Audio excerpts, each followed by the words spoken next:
There's a certain kind of silence that only exists in national parks at night. It isn't peaceful, it's heavy, pressing against you until your own breath feels too loud.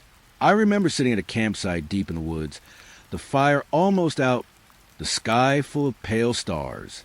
The shadows from the trees stretched long across the ground, bending with the flicker of the last flame. I could hear the river somewhere beyond the tree line, though it sounded farther away than it should have. Every gust of wind brought with it the faint rustle of pine needles. But between those moments, the silence was absolute. That's when I realized the fire wasn't the only glow. Just past the edge of the clearing, beyond the reach of the embers, something else shimmered, soft, white, and moving. At first, I thought it was just fog rolling low across the forest floor. But then it rose, slowly, like a figure standing in the dark, its head turning in my direction. I should have gone into my tent. I should have looked away. But instead, I watched. And that's when I saw it. It was late November, cold enough that the air felt sharp when I breathed in. The kind of night where every branch, every leaf, seemed to whisper against the wind. I was staying in a small cabin near the pines, a place that looked calm from the outside, a postcard kind of quiet, but silence has its own pulse. It moves if you listen long enough. That night, I couldn't sleep. The clock said 2:13, the kind of hour that stretches thin, when your thoughts start to hum louder than the world outside. I got up, poured water from the tin pitcher. The handle was cold against my fingers, and through the narrow kitchen window, I saw it, a glow, soft, between the trees. At first, I thought it was the moon catching the fog, that gentle, shifting light that bends through mist. But it moved, not steady, not still, like someone walking with a lantern, the glow swaying slightly with each step. The pines stood tall and close together, their needles whispering. I watched that light drift deeper into the woods. Slowly, patiently, my breath fogged the glass. I wiped it away with my sleeve. Still there, still moving. There shouldn't have been anyone out there. No path, no trail, just roots and frost. I stood there too long. Long enough that my curiosity started to outweigh the quiet warning in my chest. I took my coat from the hook, opened the door. The hinges sighed. Cold air rushed in. And somewhere an owl called, low, distant, and gone again. The night felt heavier outside. The soil gave under my boots, damp with dew. The air tasted like pine sap and iron. I followed the glow. It stayed ahead of me, always the same distance away, close enough to see, too far to reach. Each time I quickened my pace, it seemed to glide a little further. No footsteps but my own, no voice, only the faint hum of the woods breathing around me. Branches brushed my sleeves. A soft crackle underfoot. The glow pulsed once, faint like a heartbeat through fog. And then I stopped, because for a moment the light didn't move. It hovered, steady, between two thick trunks. Still, waiting. The forest had gone completely quiet. Even the wind had paused. The only sound left was the soft rhythm of my breathing. I took one more step. The glow flinched and slipped deeper into the dark. Something inside me twisted. Curiosity pulling one way, fear the other. I followed anyway, each step slower, each breath shallower. The trees grew tighter. Their bark looked wet, shining faintly as if it caught the same glow. The ground felt softer, spongy cold. And the light, it wasn't gold anymore. It had turned pale, almost white, like the color behind closed eyelids when someone shines a flashlight too close. It flickered, once, twice, and then nothing. The darkness closed again. I stood there, staring at the space where it had been. My hands trembled slightly in the cold. There was no path back, not one I could see. Just endless black pines and fog that seemed to move in slow spirals. I turned in a full circle, trying to find the glow again. Nothing. The forest had erased it. But when I breathed in, I caught something faint. A smell, soft and strange, like burned metal and wet earth. A static taste at the back of my tongue. I don't remember walking back. Only the crunch of frost returning under my boots. The first sound that reminded me the world was still real. When I reached the cabin, the clock still glowed dimly. 3:47 now. I shut the door, locked it, And for a long time, I stood there with my back against the wood, listening. The wind had returned, gentle, shifting through the eaves.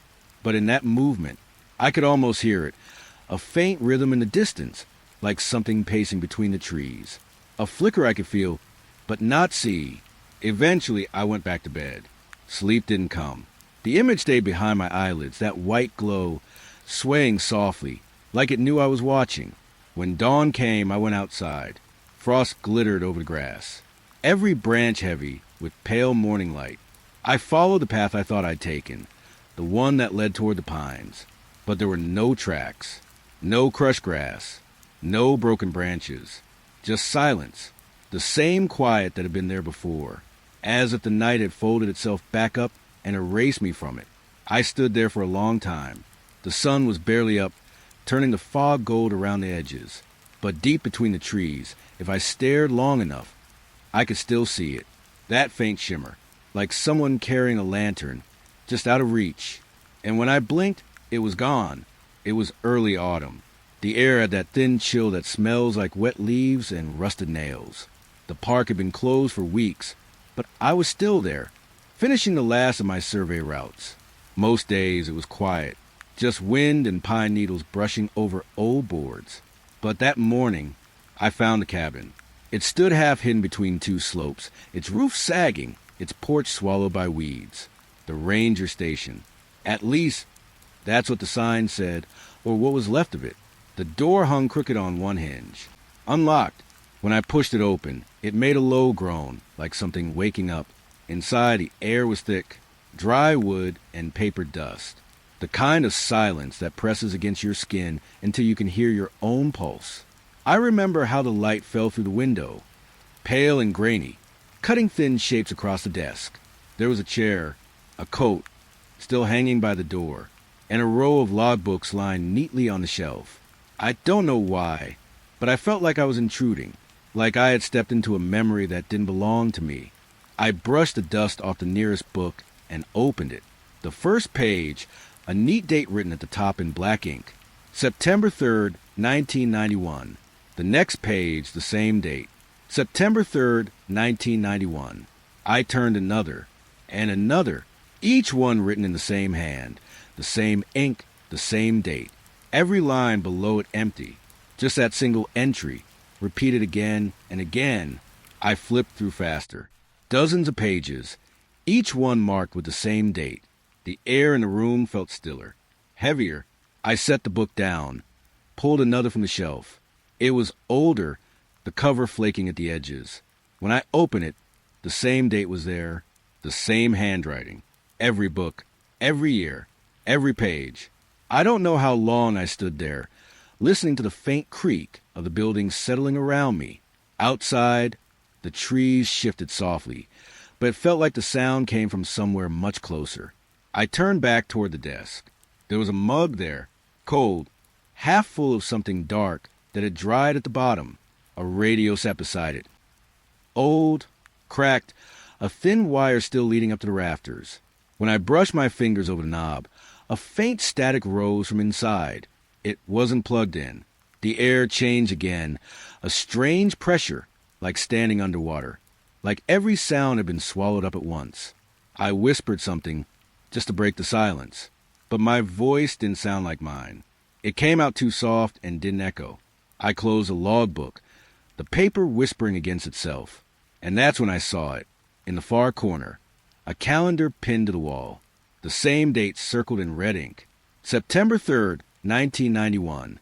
Nothing else marked, no months torn off, just that one day, as if time had stopped there and refused to move. The floor beneath me creaked once, slow, measured, like a step. I froze. The air carried something faint, a breath that wasn't mine. I turned toward the sound, but the space behind me was empty, only the door, half open, rocking slightly with the breeze. I don't know why I spoke. Maybe to fill the quiet. Hello. The word felt strange in my mouth, too loud for the stillness around it. Something shifted on the desk. The radio, the dial moved a fraction, and the static deepened, like a low hum trapped behind glass. I stepped back. My shoulder brushed the hanging coat. The fabric was cold. Too cold. I left it there. Didn't look back until I reached the porch. The forest was pale in the late light. The horizon tinted orange and gray. I breathed in wet pine, old smoke, metal. Behind me, the cabin door swung once, slowly, then stopped. I started back down the trail. Every few steps, I glanced over my shoulder, expecting to see that faint glow of light in the window. But there was nothing, just the outline of the cabin against the trees, and the slow roll of fog creeping between the trunks. When I reached my truck, I looked at my watch. The screen had gone blank. The hands stuck, both pointing to 12. I didn't realize until I was halfway down the mountain that the pages of the logbook, the one I had touched, were still faintly printed on my palms. Tiny smudges of ink, numbers, letters, the date repeating again and again. By the time I reached the main road, the marks had faded, but the smell, that dry paper smell, lingered on my skin. I still go back sometimes, just to see if the station's still standing. But every time I reach the turnoff, the trail is gone, swallowed by grass, by silence, by the kind of emptiness that doesn't want to be found. Still, on some nights, when the wind presses against the windows, I think I hear it, a faint hum, a flicker of static, and a voice, low and distant, writing the same date over and over again. It was late spring, the kind of night when the air hangs heavy, warm, damp, filled with the smell of rain that hasn't fallen yet. I was camping near the river, a narrow bend that curved through the woods like a vein of glass. The water there never rushed, just moved slow, quiet, steady, as if it didn't want to disturb anything sleeping beneath it. The first time I saw them, I thought it was a mist. It was just before dawn. The sky was pale, and the fog was rolling low, curling along the surface of the water. I was sitting near the fire pit, listening to the softest of the coals. Across the river, on the opposite bank, something began to take shape. The fog was shifting, rising, stretching upward until it looked almost human. I leaned forward, hands pressed into the damp earth. The figures were faint at first, then outlines in the pale mist, shoulders, arms, the faint curve of a head tilting toward the water. There were 3 of them, still, silent, as if they were waiting for something. I blinked, and they seemed closer, not moving but nearer somehow. A soft chill crept through the air. The trees behind me rustled once, then went still again. I told myself it was the light, the fog, catching shapes from a forest. But they didn't waver, didn't fade. They just stood there, looking across the water toward where I sat. The river between us looked darker now, thicker, every ripple smoothed out until it lay flat and glassy, reflecting nothing. I don't know why, but I stood up, stepped closer to the edge. The grass was wet beneath my boots, cold against my ankles. For a long time, neither of us moved, me on one side, them on the other. Then one of the shapes turned its head, slowly, as if noticing me for the first time. Something inside me tightened, a pull, like being called forward without words. The mist began to drift again, curling low over the water, and for a moment I could see their faces. Not clear, just the faintest impression of eyes, cheeks, mouths that didn't quite close, like faces drawn into fog by invisible hands. My breath caught in my throat. I stepped into the shallows. The water was colder than it should have been, icy, numbing, biting against my skin. I took another step, the ripples spreading outward in slow rings. Across the river, the figures didn't move, but the mist around them seemed to pulse, as if the air itself was breathing. I was halfway across when they vanished. All at once. No fade, no drift. Just gone. The water went still. Perfectly still. Not a ripple remained. Even my steps stopped echoing. The air felt heavier, like the forest had drawn a long breath and refused to let it go. I stood there, the water reaching my knees, the world holding its silence like a secret. Then, from somewhere deep below, a faint vibration moved through the current. Not a sound, more like a hum that trembled through my bones. I stepped back, once, twice. The moment I reached the shore, the fog thinned, breaking apart into soft trails that floated downriver. The river's surface shimmered once, then went dark again. By the time the sun rose, there was nothing left. No mist, no figures, just a steady whisper of water against stone. I told myself it was a morning haze, that my tired eyes had turned the fog into shapes. But when I packed at my camp, I found something near the edge of the water. 3 sets of footprints, pressed faintly into the wet sand, each facing the river, each stopping just before the waterline. They were shallow, as if left by someone barely touching the ground, and cold, the air above them colder than the rest of the morning. I didn't stay after that, didn't look back. The path through the woods was quiet, but I could still hear the river behind me, that low hum, that slow breathing sound that seemed to follow as I walked. Even now, when I pass any river at dawn, I find myself slowing down, watching the fog drift and curl, waiting to see if it starts to take shape. Sometimes, I think I see them again, just for a moment, standing there across the water, still and patient, waiting for someone to cross. And when I blink, the river goes still, perfectly still. It was late summer. The nights had started to cool, and the forest had a heavy, sweet smell, sap smoke, and something faintly metallic beneath it. I'd been hiking all day, following a trail that barely existed anymore. It led along the ridge, then down toward the lake. By dusk, I was too tired to keep going. That's when I found the campsite. It was tucked between a ring of tall birch trees, a clearing that looked almost perfect, like it had been left ready for someone to return.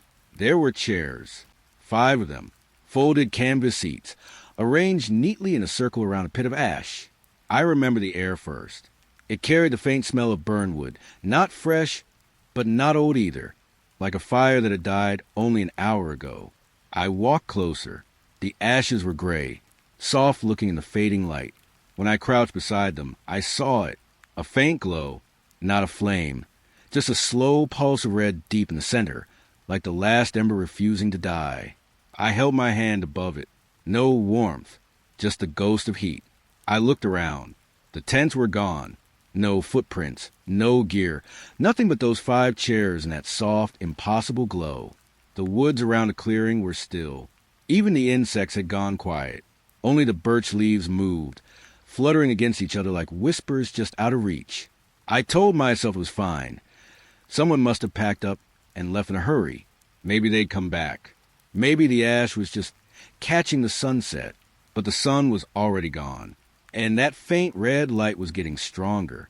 It flickered once, then held steady again. A low hum rose in the back of my mind. Not sound exactly, more like the air pressing behind my ears. It made the silence feel thick, too close. I sat down in one of the chairs. The canvas was cold, a little damp from the night air. It faced the circle perfectly, as if it was waiting for me. Across from me, for empty seats stared back. For a moment, I almost imagined they weren't empty at all. I could see shapes in the space above them, the way the fog bent slightly, like heat rising from pavement. But when I blinked, it was gone. The ember pulsed again, a soft red heartbeat in the ash. And with it came a smell, smoke but deeper now, almost sweet, almost alive. The air felt tighter. The trees leaned in, their white trunks catching what little light was left. I thought about leaving, but my legs didn't move. Something about the circle made it hard to break. It felt wrong to stand up, wrong to turn away. Then the ember brightened, just for a moment, long enough for the shadows around me to stretch across the ground, like dark arms reaching inward. I remember thinking that maybe the others had been sitting here once. People, faces, laughter around the fire. And maybe they'd left something behind. Something that hadn't gone out yet. The red glow pulsed one last time, then faded completely. The clearing fell into darkness. A breath of cold moved through, like the forest exhaling. And just before the last trace of light disappeared, I thought I saw it. A faint ring of footprints circling the ashes. 5 sets, pressed deep into the dirt, all facing inward. The night swallowed the rest. I stood up slowly. The chair creaked beneath me, a sound that broke too loudly against the quiet. I turned toward the path. But when I looked back, something strange caught my eye. The circle looked smaller, tighter, like the chairs had shifted closer together. I told myself it was a trick of the dark, the fog, my eyes. But even as I walked away, the smell of smoke followed, faint, steady, as if the fire had started again behind me. I didn't look back, not once. By the time I reached the lake, the air had turned colder. A breeze carried through the reeds, and when I looked across the water, I could see the glow again, faint, red, blinking through the trees like a heartbeat. It was miles away, but I knew exactly where it was. The same clearing, the same circle. I waited for it to fade, but it didn't. It just stayed there, low and steady, until the mist finally closed over it. In the morning, I went back. The forest was bright again, but the clearing felt wrong in daylight. Empty, flattened, as if something had pressed down hard on the ground. The chairs were still there, all 5, perfectly arranged. But this time, there were no ashes, no trace of fire at all. Just clean dirt and a faint ring burned into the soil, like something had once burned hotter than it should have. I left the forest before dusk. The smell of smoke never really faded. Sometimes, when I close my eyes, I still see the faint red pulse in the dark behind my eyelids. And sometimes, when the night is quiet enough, I can almost hear it, the soft creak of empty chairs turning slowly in a circle. It was early October. The woods were colder than I'd expected. The kind of cold that doesn't come from air, but from the ground itself. I'd pitched my tent just past the tree line, close enough to the lake to hear the water lapping, but far enough to feel alone. The night was still. No wind, no crickets, just a faint hum of quiet that comes when the forest holds its breath. I'd been lying awake for hours. The nylon ceiling above me shifted with every inhale, every shallow exhale fogging the cool air inside. Sleep wouldn't come. It never does when the dark feels too close. I listened. Sometimes the silence says more than sound ever could. My heartbeat filled the space between seconds. The lake whispered somewhere beyond the trees. Then I heard it, a voice, soft, close, right beside the tent wall. A single word, so quiet it barely existed. I couldn't make it out, but it wasn't the wind. It wasn't anything natural. The fabric moved slightly, like something brushing against it from outside. I froze. Another whisper followed, longer this time. Drawn-out syllables, barely human. It came from the left side, then the right, as if circling the tent. My hand tightened around the sleeping bag, the nylon crinkling too loud in the stillness. I stared at the wall, thin, orange from the dim light of the lantern I'd forgotten to switch off. Nothing moved outside. No shadows, no footsteps, just that voice. So close I could almost feel the air of it pressing through the fabric. It wasn't a whisper like someone trying to be quiet. It was smaller than that, more like the breath that escapes between words when someone is about to speak your name. My mouth felt dry. I tried to swallow, but the sound of it seemed too loud. I waited. Seconds stretched long. The whisper came again. This time I heard my name. Soft, perfectly clear, like it was being spoken from the space just behind my ear. I turned slowly, careful not to touch the wall, and stared into the corner of the tent. Nothing, only the dim glow of the lantern against the silver lining, the small, trembling shapes of my own breath. I reached for the zipper, stopped halfway. Something inside me didn't want to know what was outside, didn't want to see the space where the voice was coming from. It whispered again, closer this time, right at the seam where the tent met the ground, like someone lying flat, cheek pressed against the dirt, waiting for me to answer. The sound of it made my skin tighten. A low vibration, a breath more than a word, the kind of tone that slips through you instead of around you. Then silence, complete, heavy. I didn't move, didn't breathe, didn't dare blink. The quiet went on too long. So long that I started to doubt it had happened at all. Maybe it was the wind shifting through the reeds by the lake. Maybe it was a dream I hadn't realized I'd fallen into. Then something pressed lightly against the wall. Just once. The fabric dimpled inward, right where my head was. I felt the pressure of it. Soft, careful, like a fingertip tracing through thin cloth. Every hair on my arms lifted. The shape lingered. Then it began to drag slowly downward, pulling the fabric tight as it moved. My heartbeat stumbled. The pressure stopped near the ground, right by the zipper. I heard the faint scrape of dirt shifting outside, as if something was crawling backward into the leaves. Then nothing, not a sound. The tent was still. The lake was still. Even the trees seemed to be holding their breath again. I waited until dawn, eyes open. Every few minutes, I thought I heard it again, that faint, broken whisper, too quiet to tell if it was inside or out. When the first light finally touched the fabric, I unzipped the door and stepped out. The ground was wet, the grass bent, and along one side of the tent, the side where the whisper had come from, the dirt was disturbed. Not footprints exactly, just long, shallow impressions that trailed off toward the trees. I followed them a few feet before they disappeared into the brush. The air was colder there, still carrying that strange, low hum. I didn't stay. Packed everything as fast as I could, hands shaking too much to tie the ropes properly. When I looked back before leaving, the tent fabric caught the morning light, turning pale gold for a second, and in that soft reflection, for just a heartbeat, I thought I saw the shape of a face press into it, mouth open, like it was still whispering something I wasn't meant to hear. Now, every time I camp, I sleep with the tent flap open, eyes on the trees, waiting for the silence to shift again. Because once you hear your name spoken from the dark, you start listening for it everywhere. The forest at night doesn't sound the way people think it does. It isn't full of life. It's full of waiting. Late November. Frost already crawling across the fallen leaves. The air sharp, still, and silver under a thin moon. I was camping near the ridge. No other tents. No fire. Just the last of my breath drifting like pale smoke against the black. Everything was quiet. Too quiet. Even the wind had gone somewhere else. Then it started. A howl, long drawn out across the trees like a ribbon of sound. At first, it made sense. A wolf, maybe, or a coyote lost from its pack. It rose, held, then fell back into silence. I waited for another. Animals call and answer each other, echoing across distance like invisible threads. But when the next one came, it was wrong. The first part was the same, low, rising to pines, but halfway through it broke, like someone had lost their breath. Then it started again, the same shape, but slightly off. Too even, too deliberate. It didn't sound wild anymore. It sounded practiced.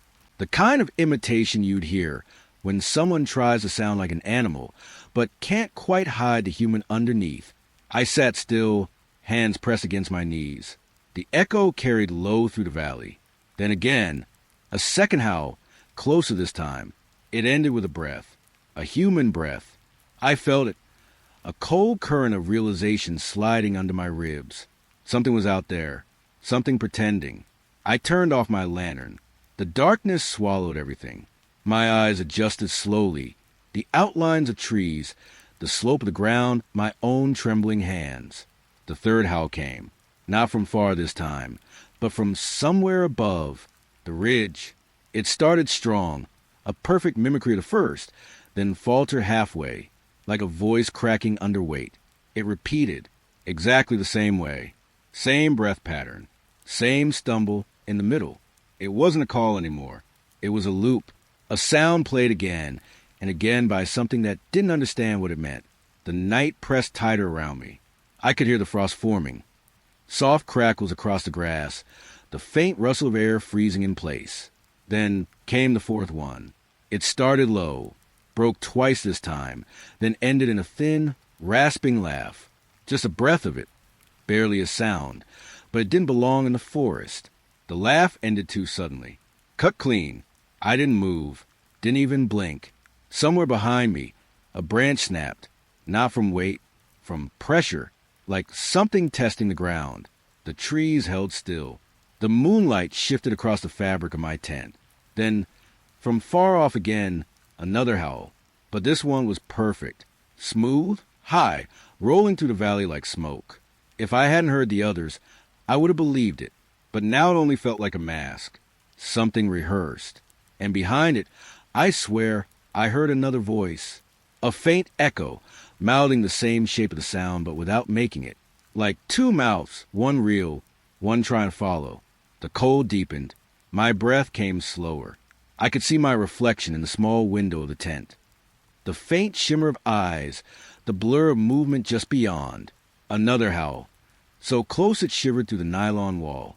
Then footsteps, slow, uneven, dragging through frost. They stopped right outside. I held my breath, waited, a silence heavier than any noise. Then a soft inhale, deep, human, just on the other side of the tent wall. The next sound wasn't a howl. It was a whisper, low, broken, repeating the same pattern of howls I had made, but now as words. I couldn't understand them. Didn't want to. They rose and fell like a tune with no meaning. Almost kind, almost curious. I pressed my hand against the floor of the tent, feeling the faint vibration of it moving. Then it stopped. No retreat, no rustling of leaves. Just gone. The forest stayed silent after that. No wind, no echo, no more imitation. When dawn came, I stepped outside. The frost had been disturbed. Circles pressed into it, like knees or hands had rested there. And on one of the nearby trees, the bark had been scraped away, not clawed, just peeled in long, thin streaks, as if fingers had been tracing the same motion over and over. From the pattern, it almost looked like a mouth, open, trying to shape a sound. I packed up in silence. Didn't look back until I reached the road. From there, the forest looked ordinary again, still harmless. But when the wind picked up through the valley, it carried a note, a single, stretched-out tone that bent in the middle, like something remembering what it had tried to be, and failing. Late afternoon light, thin and gold between the trees, the forest breathing slow around me. I'd started the hike early. Clear skies, cold air, the kind that stings your lungs just enough to feel alive. By noon, clouds had begun to gather. By 3, the world had gone dim. The map said it was a loop trail. 5 miles, maybe less. I'd walked it before, or I thought I had. When the first drop of rain hit my sleeve, I turned back. The trees were whispering, leaves brushing against one another like a quiet warning. The compass needle spun twice before stopping. North, at least I thought so. The path narrowed. Pine needles soft beneath my boots. The air colder than before. Then I saw it, a fallen tree across the trail, moss thick on the bark, a white trail marker nailed to the trunk beside it. I stepped over it carefully, making note of the shape, the color of the lichen, the soft rot underfoot. Half an hour later, I saw it again, the same fallen tree, the same white marker. At first, I thought I'd double back, miss a turn somewhere in the dimming light. But the compass, it was spinning again. The needle turned slowly, then faster until it blurred. When I tapped the glass, it stopped, pointing straight ahead. I followed it. The air grew thick, almost heavy, like fog you could touch. Branches creaked overhead, a faint hum, as though the forest itself was holding its breath. Then the tree again, the same one. The bark had peeled slightly near the base, revealing a pale streak beneath, almost like a scar. I knelt to touch it, cold, damp, smooth. I knew every tree looks similar at dusk, but this one knew me. The forest had changed. The slope of the ground didn't match what I remembered. Every direction looked familiar and wrong. The compass began to tremble in my hand, the needle twitching back and forth like a trapped insect. A faint static filled the air. Not noise, exactly, more like pressure. Something in the silence that didn't want to be noticed.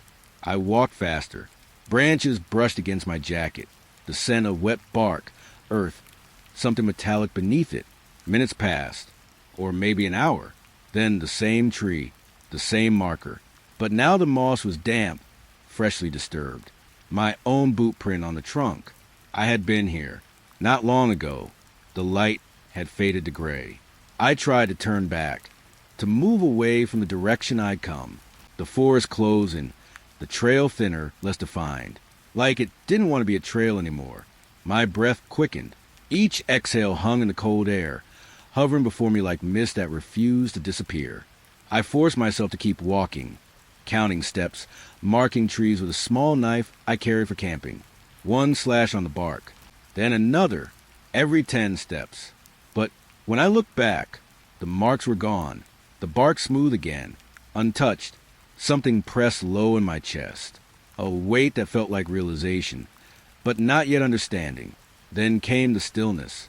No rustling, no birds, no wind.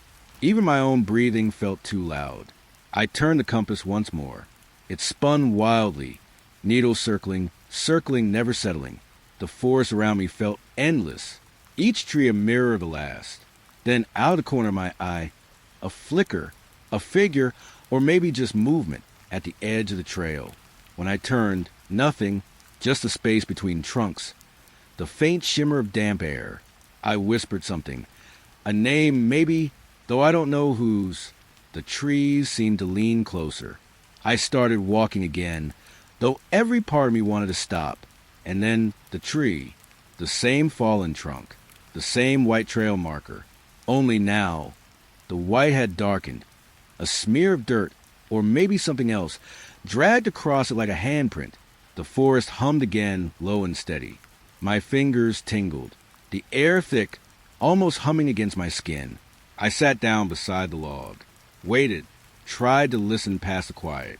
Somewhere behind me, a soft rustling, steady, rhythmic, like footsteps. When I turned, it stopped. The compass needle pointed straight at the fallen tree. It was still spinning, but between the turns, it always faced that direction, as if north wasn't north anymore. I wanted to call out, but my voice didn't feel like it belonged to me. I stood, backed away slowly. The ground dipped slightly beneath my heel. Then I realized I was stepping over the same log again, the same wet moss, the same scar of pale bark. The loop was complete, but not in space, in something deeper, like the forest itself had folded, and I was trapped in the seam. I walked until the sky turned black, until my breath felt too heavy to carry. Then I saw it, a small flicker of light through the trees. Warm, human, a sign of something living. I ran toward it. Branches tore at my jacket, the ground uneven beneath me. When I reached it, I stopped. It wasn't a campfire. It was a reflection of my own lantern, hanging from a branch just above the fallen tree. I don't remember leaving it there. The compass had stopped spinning. It lay flat in my hand, the needle dead center, pointing nowhere. The forest had gone quiet again. I sat by the log until morning. When light finally returned, everything looked normal. The trail clear, the trees harmless. But when I turned to leave, I passed the same white marker again, still nailed to the same fallen tree, still facing the wrong direction, and the compass in my pocket, still spinning. It was near dusk when I reached the lookout. The last stretch of trail rose above the trees, and the whole valley opened beneath me. Cold air swept over the ridge, thin, sharp, almost clean, the kind of quiet that makes your breath sound too loud. I'd been hiking alone for most of the day. Late autumn, the leaves already gone, the ground hard beneath my boots. The lookout rail was old, splintered wood, silver from years of wind and rain. Below it, the world fell away into darkness. A slow-moving fog filled the valley like a tide. I leaned forward, watching the fog roll and breathe. It looked alive. That's when I saw them. Faint shapes along the far edge. Figures. At first, I thought they were people, hikers maybe, standing at the opposite ridge, watching the same view. But the longer I looked, the less sense it made. They didn't move, didn't shift or sway with the wind, just stood there, outlined against the pale fog, each one spaced evenly, like they'd been placed there on purpose. I blinked. One disappeared, then came back, a little farther to the right. My heart didn't race. Not yet. It was more like confusion, a calm unease that sat heavy in my stomach. The light was fading fast. The fog below shimmered faintly, as if catching light from somewhere unseen. I took out my flashlight. The beam cut through the dim air, landing on the wooden rail, then the rocks beyond. When it touched the first figure, it dissolved, like mist scattering from heat. There was nothing there. I turned the beam to the next one. Gone. Then another. Each vanished the same way. Soft, silent, like they'd never been there at all. When I turned the light off, they were back. All of them. Exactly where they'd been before. Only this time they were closer. A faint shimmer, like moonlight trying to take shape. No faces. No features, just outlines of what a person should be. They face a valley, not me. The wind picked up, a low hum through the trees. It carried a smell, wet rock, pine sap, something faintly metallic beneath it. The figures didn't react. They never moved. It was like watching statues breathe. I whispered something, maybe just my own name, just to hear a human sound again. The nearest figure's head tilted, barely, a motion so slight. I almost convinced myself I imagined it. But the air changed, colder now, dense, like pressure building before a storm. The fog below the lookout began to rise, slow tendrils climbing the slope, curling around the rail, sliding across the ground toward my boots. When I stepped back, the wood beneath me creaked. The figures shimmered again. Some vanished. Others stayed. The closest one looked clearer now, the shape of shoulders, the suggestion of hair stirring in a wind that wasn't there. And though I couldn't see its face, I could feel where it was looking. Down, always down, into the valley that had gone perfectly still. I aimed my flashlight again, hand trembling this time. The beam hit the figure, and it dissolved. But in the half-second before it vanished, I saw something else. A glint, deep in the fog below, like water reflecting light. Or eyes. I turned the light toward the valley, but the fog was too thick. Only shapes shifting beneath it. A motion without form. The air hummed again, not sound, just vibration, like the mountain itself was holding its breath. When I looked back at the edge, the figures were gone. Completely. Only the railing. Only the fog. Only the valley staring back. But when I turned to leave, the beam of my flashlight caught something in the dirt. Footprints. Not mine. Too close together. Like someone had been standing there for a long time. The impressions led to the edge and stopped. No return prints. Just the empty space where someone might have leaned forward, looking down the way they had. I followed them with my eyes. Back toward the valley, the fog was rising again. Thicker now, almost reaching the top of the lookout. In it, I could see faint shapes moving slowly, patiently, as if climbing. I backed away, kept the light trained on the fog. It rolled against the rocks, curling over the rail, stretching toward me. Then it stopped, a whisper of cold against my wrist, then gone. The beam flickered once, then steadied. The fog began to sink again, sliding back into the valley, quiet as before. When I looked down, the footprints were gone.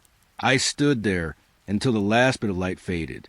The sky turned black, the valley below glowing faintly from within, like something alive still breathing beneath the mist. I turned away at last, but as I walked down the trail, I couldn't shake the feeling that something was still at the edge, watching the valley, waiting for me to look back. It was early evening when I found it. The light had started to thin between the trees, soft gold giving way to gray. I hadn't planned to leave the main trail, but something about the ridge ahead drew me in. A faint path, half swallowed by ferns, just wide enough for one person to walk through. The forest there was quiet, too quiet. No birds, no insects. Only the slow hum of my own breath and the rustle of my pack brushing against my jacket. The ground sloped downward, damp with the day's leftover mist. I could smell wet soil, pine needles, and something faintly metallic underneath. Then I saw them, tents, 3 of them, faded nylon, set in a rough circle around a blackened fire pit. Branches had grown low around the edges, as if the forest had been slowly reclaiming the place. At first glance, it looked like someone had just stepped away. The tents were still standing, a few chairs left folded beside them, an enamel mug half buried in the dirt. But there were no footprints, no gear, no tracks leading in or out, just silence. I waited for a moment, listening. The air was still. Even the fog seemed to hold its breath. I called out once, a soft hello that felt too loud in the quiet. No reply. The first tent was small, dark green, the zipper halfway closed. When I touched it, the fabric was cold, slick with dew. I hesitated, then pulled the zipper down. Inside, nothing. No sleeping bag. No pack. No trace of anyone. Just a faint smell of damp nylon. And something else. Something warmer like breath. It was subtle, but it was there. The slow exhale of air from nowhere. I stepped back. The silence swallowed the sound of the zipper. The second tent was larger. Tan fabric. A lantern still hanging inside. Its battery long dead. The floor was clean. Too clean. No dirt, no leaves, no marks. When I leaned closer, I felt it again. Breathing. Slow, steady, like someone asleep, just beyond sight. But the air didn't move. Nothing stirred the tent walls.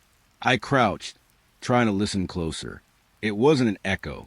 It was coming from inside, from the empty space itself. My pulse matched the rhythm.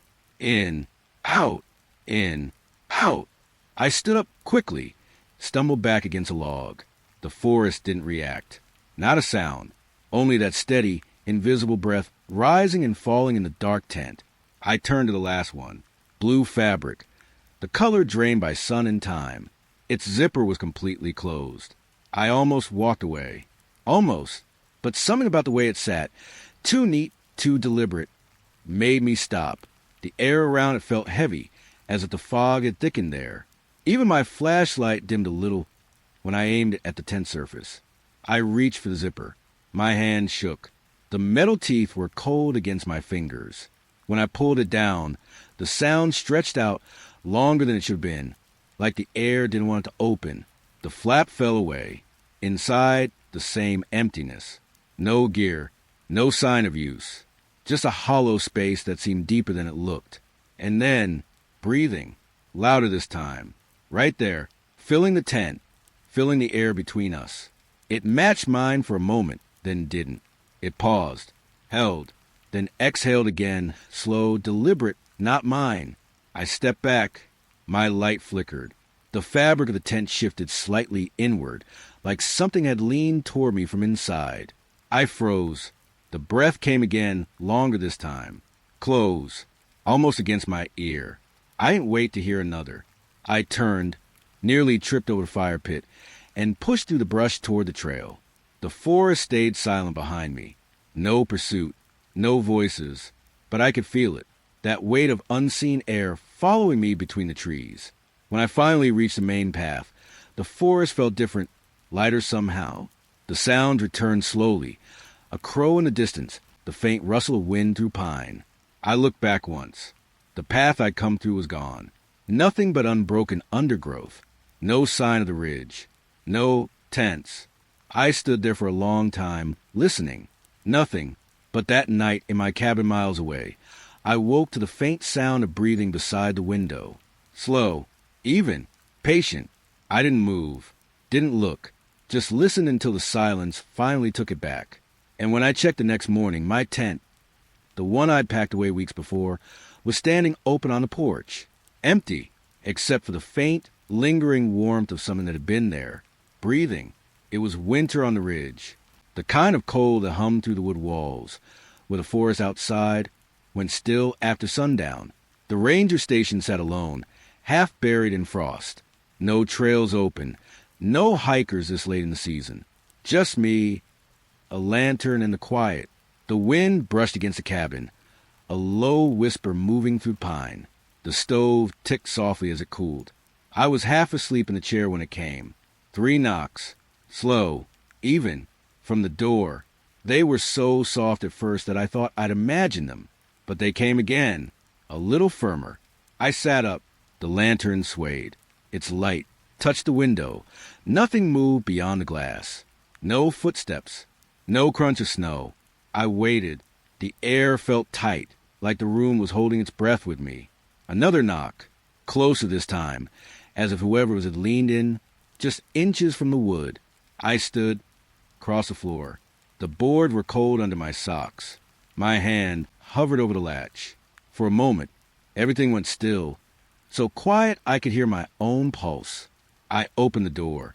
The porch was empty, just a pale sweep of snow, untouched.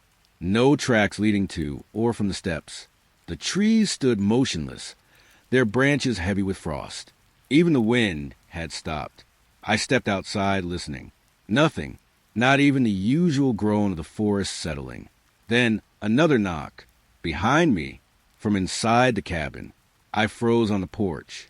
My breath hung in the air, a faint cloud trembling. The knock came again. 3 slow taps. Wood on wood. Measured.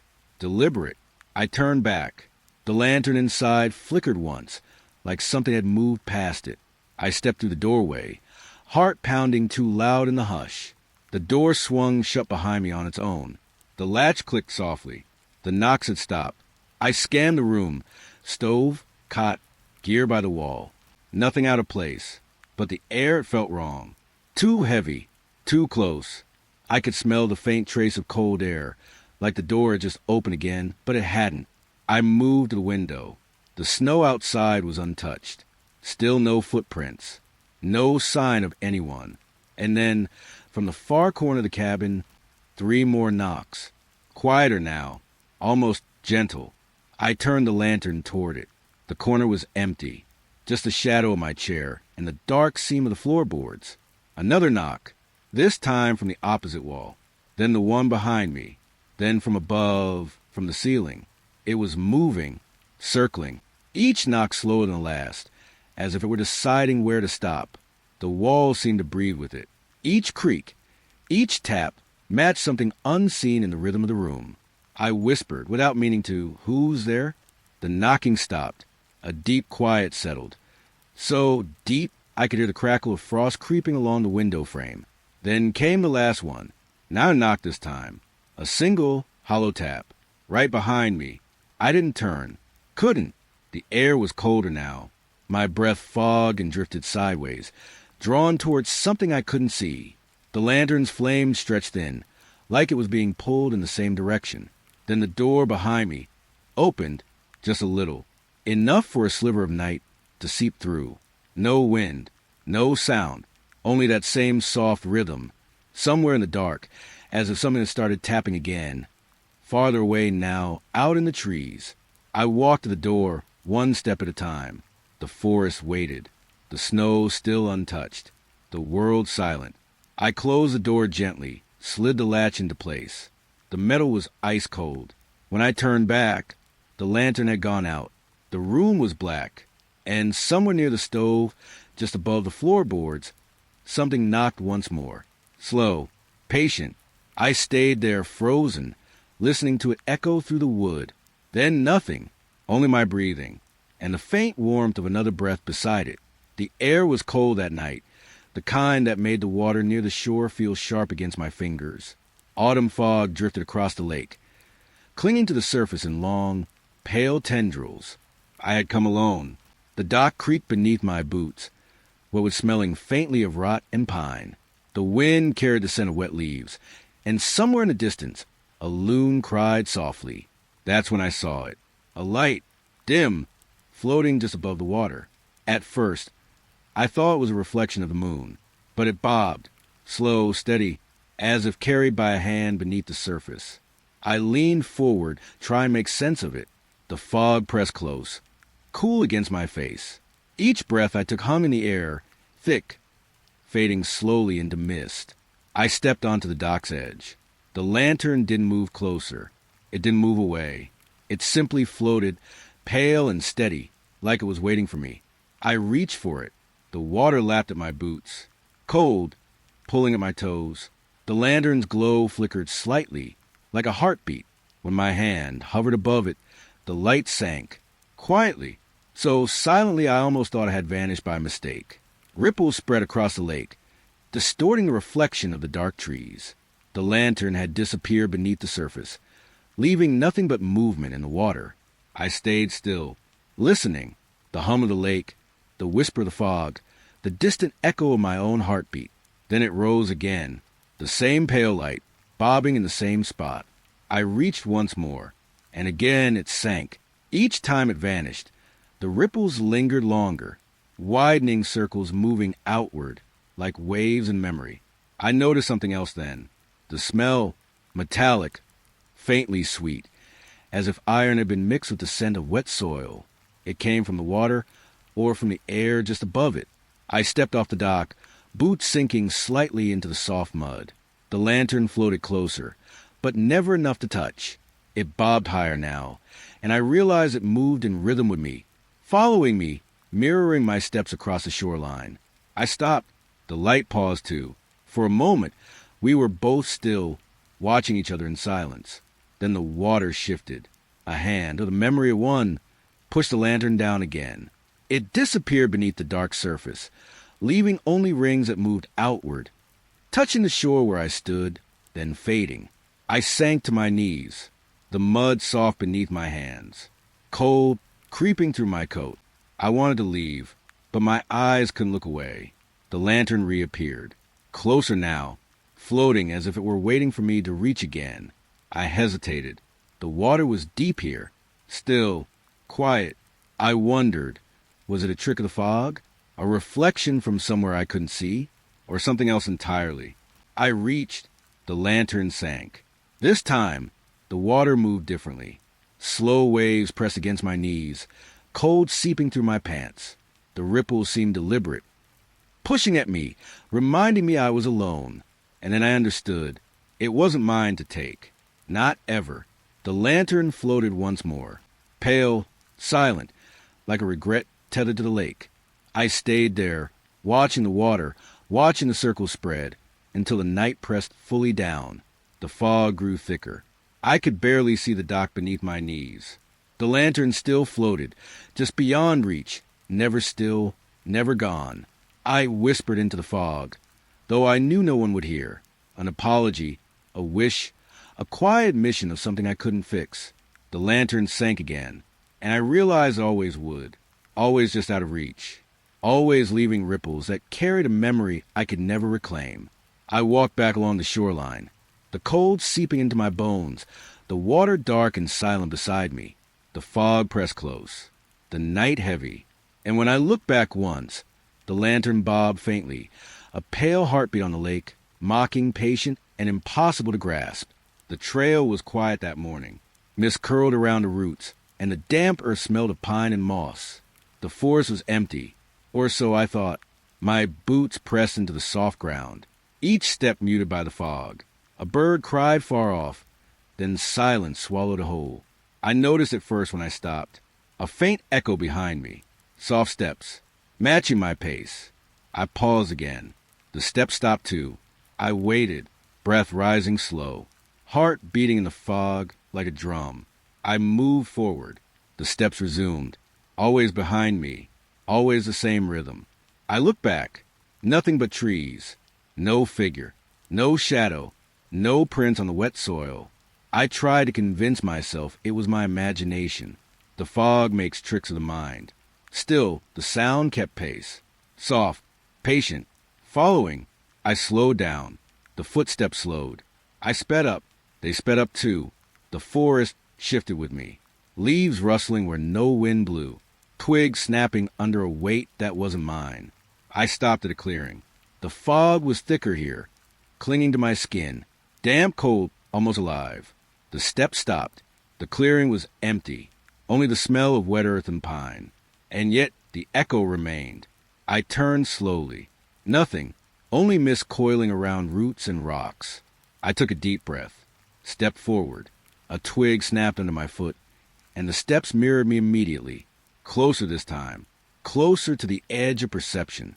I could feel them in the space behind me. Cold, patient. Following every shift of weight. I stopped, held my breath. The forest seemed to inhale with me. Nothing moved. Then the steps started again. Soft, scraping the ground, moving closer. I ran. My boots splashed through mud. Branches tore at my jacket. And still, behind me, the same rhythm. Relentless, echoing, invisible. I stumbled, hands digging into the soil. The footsteps paused. I stayed frozen, listening. A branch cracked above me. I jumped. The steps resumed. I could feel them nearer now, like something pressed against the air behind me. My ears strained to find a shape, a shadow, anything solid. But nothing appeared. I slowed again. The steps slowed. It was like the forest itself had become a mirror of my own movement. I stopped, turned my head slightly. A thin column of fog shifted just beyond the trees. It might have been nothing. It might have been eyes. I swallowed. The steps resumed. Closed now, closer than comfort allows. I took another step. My foot sank into mud. Water ran down my ankle. The cold bit through my socks. The steps moved too, matching the wet thud exactly. I dared to glance behind me. Nothing. No footprints. No figure. No shadow. I ran again. The fog thickened. Branches clawed at my hair. The air smelled like wet stone, pine sap, and something faintly metallic. The steps matched me, relentless, never pausing, never faltering. Finally, I reached the edge of the trail. Rocks and roots gave way to bare earth. I stopped, turned. Nothing moved. The fog swirled around the trees. Empty, and yet the steps had followed me almost to the edge. I listened. The echo faded slowly into the hum of the forest. Slow breaths, mine and nothing else. I took the trail back, my pace cautious, uneven. Every snap of twig or rustle of leaves made me freeze. Every shift of the fog made me glance over my shoulder. The forest felt alive, waiting, patiently mirroring my movements. Even when I returned to the main path, the sense of rhythm lingered, soft steps in my memory trailing just behind me, where no one walked, where nothing left a mark. And I knew, somewhere in that fog, it would always follow. It was late afternoon when I reached the canyon. The sun had dipped low, casting long shadows across the jagged rocks. The air smelled dry and sharp, like stone warmed by fading light. The trail narrowed, loose gravel underfoot. A faint hum in the wind, like the canyon itself was breathing. Then I heard it, a child's cry. Hi, thin, fragile. It bounced between the cliffs, echoed and faded, then called again. I froze. The sound shifted from the left wall to the right, then further down the canyon, closer than it had been. No footsteps, no rustle of movement, only the cry, pure and lonely. I stepped forward. The gravel crunched beneath my boots. The air was still, heavy with dust and the faint scent of dry pine. The cry came again, this time above me. I looked up. The sky was pale, the cliff walls looming overhead. Nothing moved, nothing but rock and shadow. I called softly. The voice seemed to vanish in the wind. The echo returned, but shifted direction. Now behind me, then ahead. Each cry rearranged itself in the space. I tried to follow it. The canyon twisted and turned. Loose stones slid underfoot. Every time I thought I was getting closer, the sound moved, always just out of reach. A draft brushed my face, cool against the heat of the canyon. It carried the cry in fragments, like a song unraveling. I paused on a ledge. The wind stirred the dust around my boots. The echoes circled me. I could feel them pressing against the canyon walls. Then it happened. The cry was directly overhead. Sharp, clear, trembling. I looked up, the cliff silent, and realized the sound wasn't coming from anywhere solid. It was in the space itself, floating, watching. The wind whispered through a narrow crevice. It carried a faint smell of damp stone, and the cry returned, fading slowly. Not far, not near, but everywhere at once. I stepped forward, careful, small movements. The canyon seemed to stretch, shadows deepening as the sun fell further.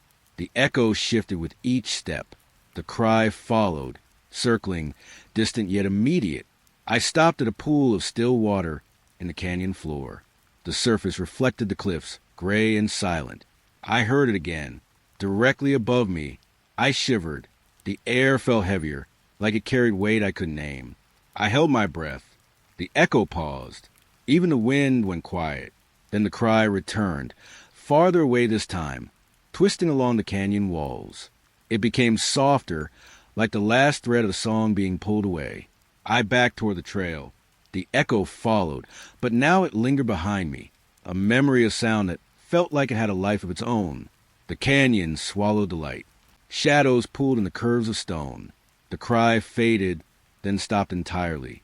I reached the edge of the trail, where the canyon opened into a wider valley. The wind returned, soft and warm against my face. The canyon behind me was quiet, still, empty.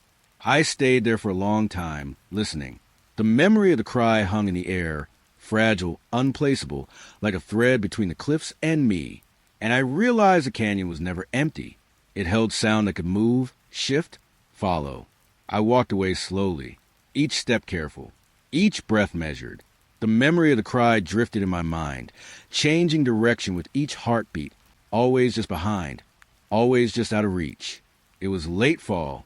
The night pressed close, cold settling into the forest like a living thing. I had made camp beside a clearing, where the wind whispered through bare branches.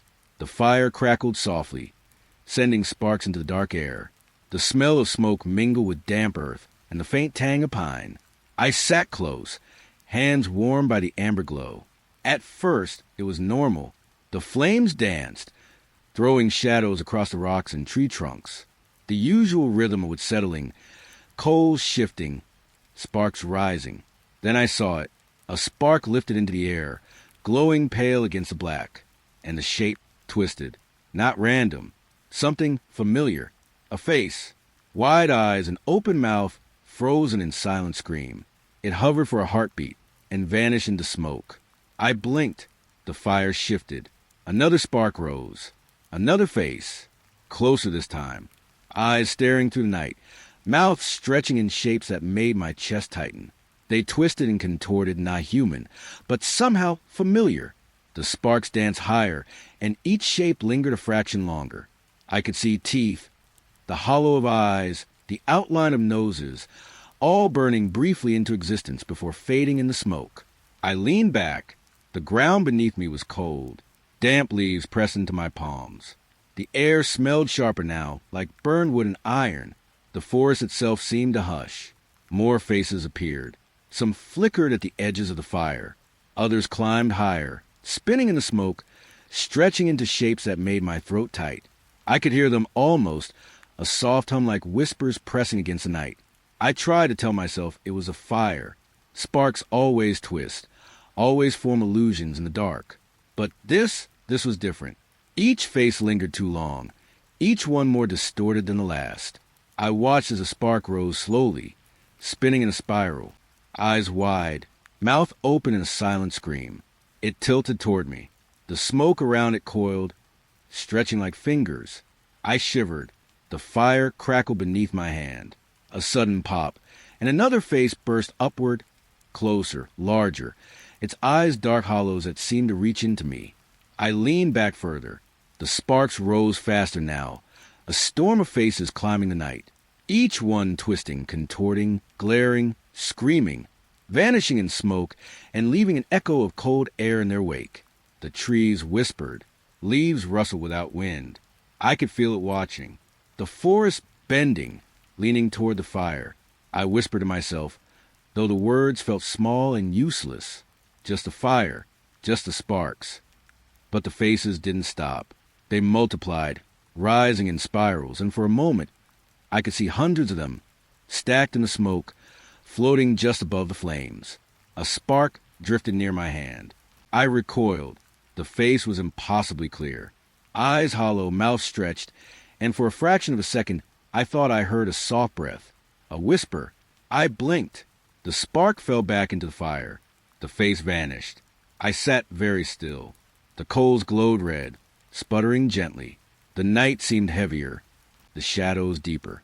I could still see faint shapes in the smoke, but they were slower now, almost tentative, as if the fire had tired of showing them.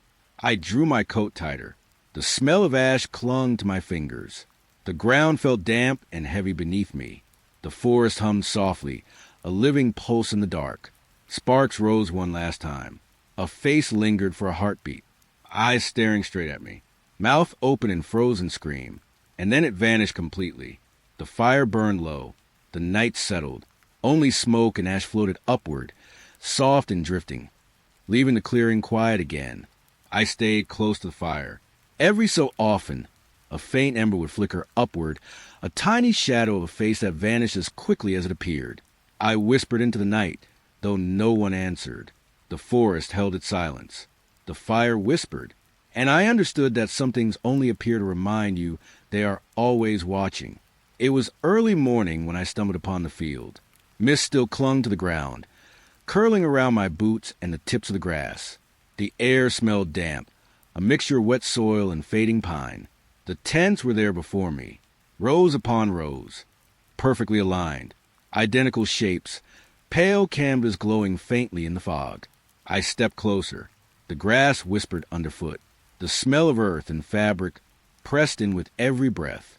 There was no sound of movement, no voices, only the soft hum of the wind threading through the tents. I paused at the first entrance. The flap lifted under my hand. Inside, everything was still. Folded clothes lay on cots, shoes placed neatly at the edges. It looked as if someone had vanished mid-step. I stepped back. The flap shivered in the breeze. I could hear my own breathing, each inhale loud in the empty space. Another tent. Same scene. Folded clothes, untouched belongings, and an absence that pressed against the skin. I walked between the rows. The fog swirled around the stakes and ropes. Every step echoed softly on damp earth. The symmetry of the tents made the field feel unnatural. Too precise. Too silent. The air grew heavier. I noticed a smell, not just damp cloth and soil, but a faint metallic tang, like cold iron carried on the wind. It didn't come from anything I could see. I lingered at the edge of the field. The fog shifted in slow spirals. Shadows moved across the tents, though the sun had barely risen. The folds of canvas stretched and bent in ways that seemed alive. I opened another tent, folded clothes again. No signs of struggle, no footprints, nothing that suggested someone had left hurriedly. The silence was thick. A kind of presence settled over the field, not threatening, but insistent, like the air itself was watching. I stepped further in. The rows stretched on endlessly, even as the fog made it hard to see the edges. It felt like walking into a memory that had been paused and left to wait. The wind shifted. A rope creaked. A flap rustled. I held my breath. Nothing followed the sound. No one appeared. Only the echo of movement. I crouched by one of the tents, fingers brushing the folded fabric. It was soft, familiar, ordinary, and yet wrong. The perfection of the arrangement pressed in on me. The meticulous stillness, like a secret the field refused to reveal. I stood. The fog seemed thicker now. The rows stretched beyond my vision. I could see shadows of trees in the distance, but the tents themselves swallowed light. Everything felt paused. Time hung in the air. I moved slowly back, every step deliberate, careful. The grass wet against my ankles. Each tent I passed seemed to shift slightly in the corner of my eye. I wasn't certain. Perhaps the fog played tricks. Or perhaps the field had its own rhythm, one that I wasn't meant to understand. I reached the edge of the field. The fog thinned slightly. Sunlight began to scatter through the trees, and yet the silence remained. The tent stood perfectly still, folded clothes untouched, the emptiness inside them complete. I glanced back once. The rows seemed longer, endless, stretching farther than I could remember. A hush in the air followed me, as if the field itself had exhaled softly. I walked away slowly. The damp earth pressed into my boots. The smell of iron and pine lingered. The memory of folded clothes, still and waiting, followed me with every step. Even now, I can't forget it. The meticulous silence of the tents, the invisible presence in fog, and the way the field seemed to hold its breath, watching, waiting, perfectly still. The forest was quiet. Fog pressed against the trees like a soft, damp blanket. The scent of wet wood and pine lingered in the air. My boots sank slightly into muddy path as I approached the bridge. It was old, wooden planks worn smooth, edges darkened by years of rain. The ropes along the side swayed gently, even though the air was still. I stepped onto the bridge. It groaned beneath my weight, a slow, hollow creak that echoed into the mist. The fog hugged the planks, thick and cold against my face. Halfway across, the air shifted. The hum of the forest faded. Even the wind seemed to pause. Then the fog thinned just enough.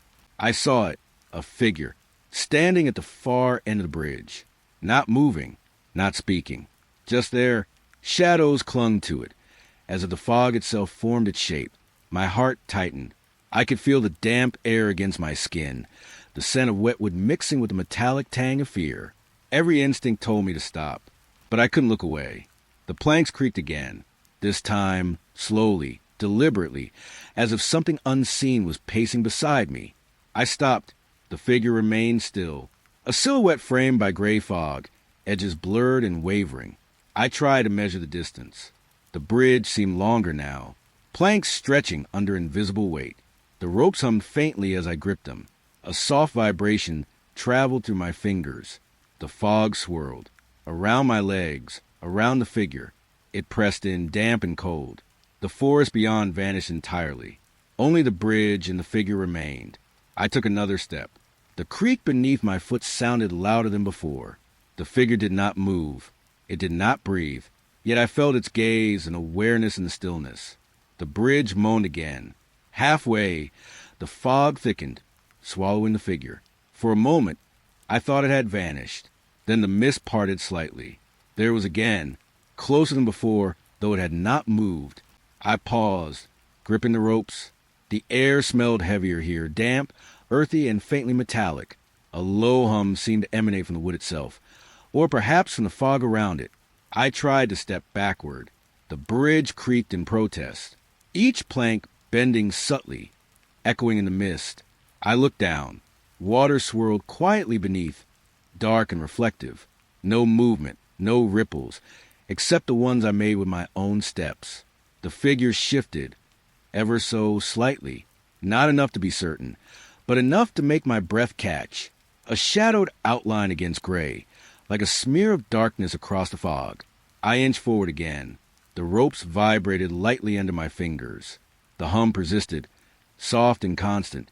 The figure seemed to grow taller, edges sharpening in the thinning fog. I stopped again. The bridge swayed slightly under the invisible weight. I could feel the tension in the ropes, hear the plank sigh beneath me. The fog moved in slow currents, curling around the figure like smoke. Then I noticed it. The shadow was not entirely separate from the fog. It moved with the mist, melding into it and emerging again. The edges shifted, softening, sharpening, never fully solid. I held my breath. The forest was silent. Even the water beneath the bridge had stilled. The figure remained at the far end, watching, though I couldn't see its face. I stepped cautiously to the edge. The fog curled around my boots, cold and damp. The figure seemed closer, though I had not moved far. A sense of weight pressed against my chest, the air heavy with expectation. I turned back. The trail behind me was swallowed in mist.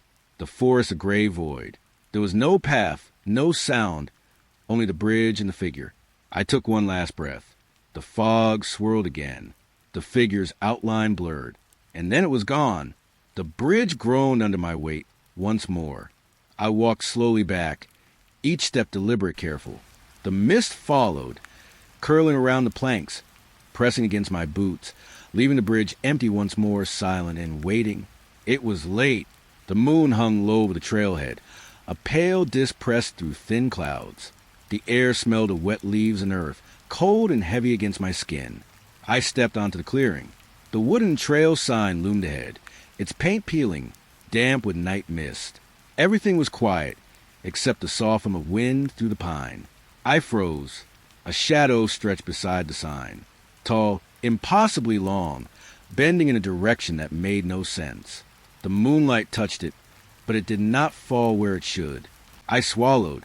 The air felt thick, a metallic tang mixed with the scent of damp pine. My boots pressed into the earth. Soft footsteps, my own, sounded loud and hollow. The shadow remained. Still, yet somehow moving, it shifted slightly with the wind, though it seemed not to obey gravity. Edges blurred against the ground. I tried to step closer. My fingers brushed the edge of the sign, rough and wet with condensation. The shadow stretched farther, elongating unnaturally across the dirt. Every instinct screamed to turn back, but my feet moved forward. The forest behind me was still. Not a leaf stirred, not a single branch shivered. The silence pressed in, thick and tangible. I leaned in, squinting. The shadow was tall and featureless, dark against the pale ground. It seemed aware, waiting. I could feel its weight on my chest. I stepped back. The soft rustle of leaves underfoot echoed. The shadow stretched with me, growing longer, twisting in impossible angles. My stomach churned. I reached for the sign again, rough with under cold fingertips. The shadow did not obey. It stayed where it wanted, ignoring the moon, ignoring the contours of the land. A breeze picked up. It carried the scent of wet earth, but also something faintly sweet like smoke. The shadow quivered, edges pulsing as if breathing. I realized I was holding my breath. I tried to step around it. Each movement echoed in the silence, but the shadow remained, longer than before, darker than before. It followed me without moving, stretching in directions that made no sense. I crouched slightly. The earth smelled stronger now, damp and iron-like. I touched the ground. Cold, soft under my palm. The shadow touched nothing. It hung in the air in the light, and yet it reached farther than physics allowed. I whispered to myself, just a trick of the light, just a tree branch misaligned. But the air hummed low, almost soundless, a vibration against my chest, and the shadow, it didn't lie. The moon shifted behind clouds. Silver light flickered across the clearing. The shadow stretched even further. One edge hovered over the trail. Another edge pressed toward the woods. It was everywhere and yet nowhere. I stepped back. The leaves under my boots shivered faintly. The wind carried soft rustles, like whispers in the distance. The shadow stayed, immobile and alive, watching, waiting. I breathed. Cold air filled my lungs, thick with night and pine. I felt the pulse of the clearing, the weight of the unseen pressing downward, binding the light and the ground together. I turned slowly. The shadow stretched with me. It did not move, yet it shifted. Angles that should not exist. Stretching, bending, waiting. I walked past the sign. Every step measured, cautious. The shadow followed in impossible directions. Its edges blurred into the night. The forest beyond swallowed it sometimes, but only for a heartbeat. I left the clearing. Fog wrapped around my boots. The scent of damp earth and pine clung. When I glanced back, the shadow lingered by the sign, tall, twisting, impossible, and stretching in ways that made no sense at all. I did not stop. I did not look again. But I still feel it sometimes, stretching the wrong direction, just beyond moonlight, watching, waiting perfectly still and endlessly long. The forest was thick with fog. Night had settled deep, pressing cold and damp into my bones. The pine scent hung heavy, mingling with wet earth. Every footstep sank softly into the soil, and even the wind seemed hesitant, rustling only faintly through the trees. Ahead, headlights glimmered. A ranger's jeep sat alone, doors wide open. The glow cut through the mist, pale and still.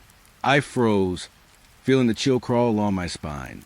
The tires were sunk slightly into mud, as if it had been left there for hours or longer. The air hummed faintly around the vehicle. A scent of oil and damp leather drifted outward.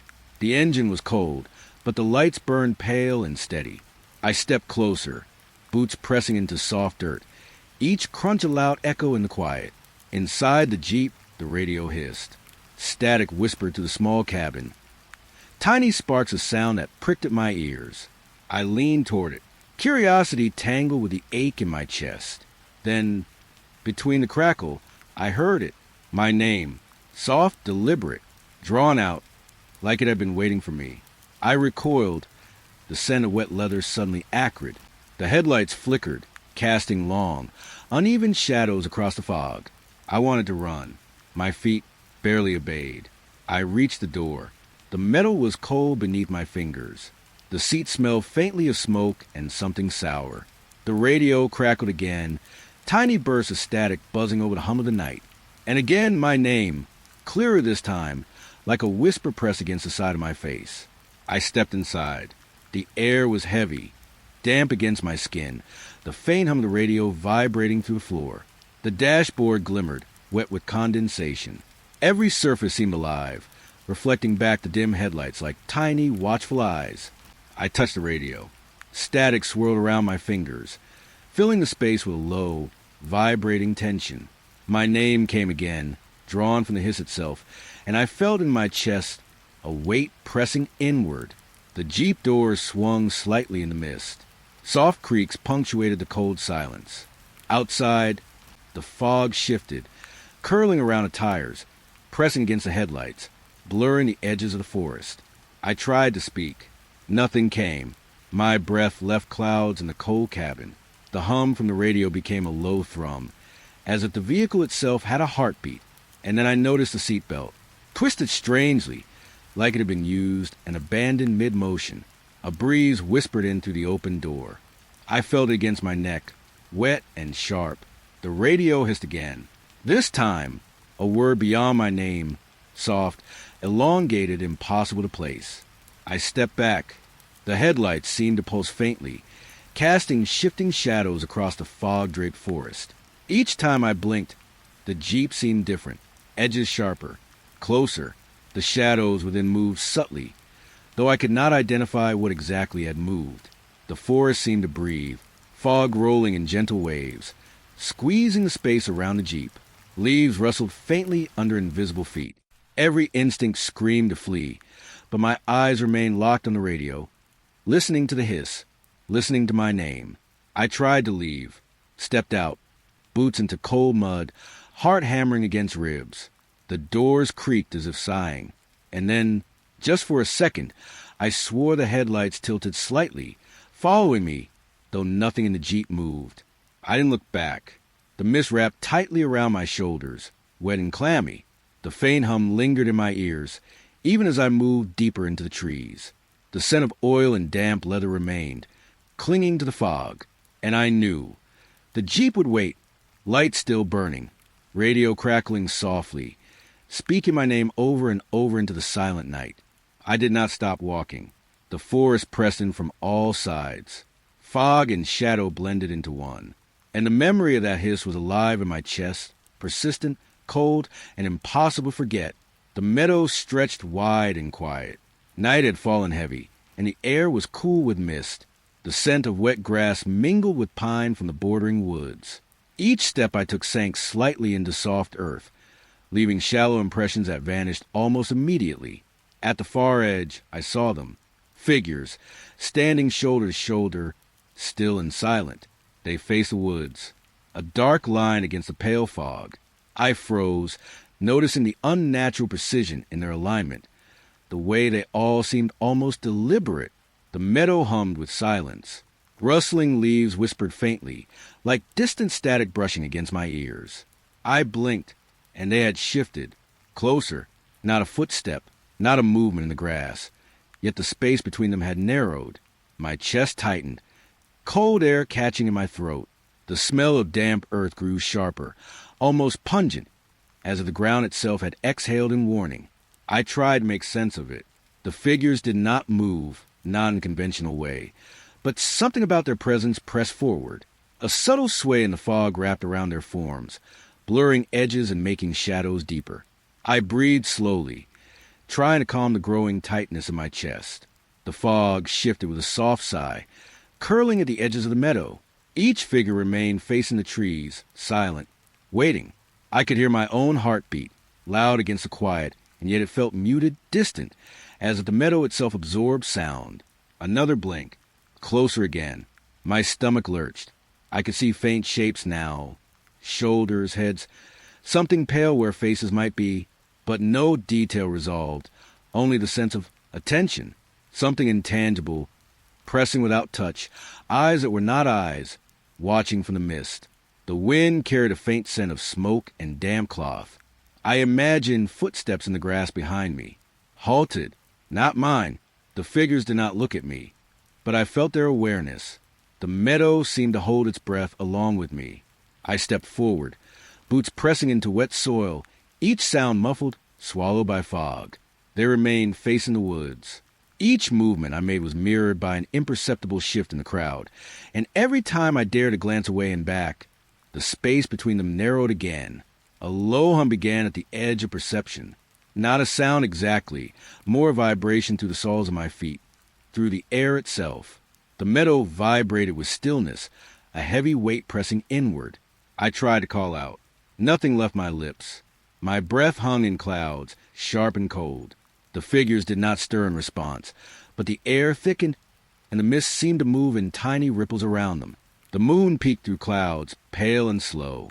It cast a faint silver light across the meadow, and the shadows of the figures stretched unnaturally long, distorting the familiar shapes of shoulders and heads into something grotesque.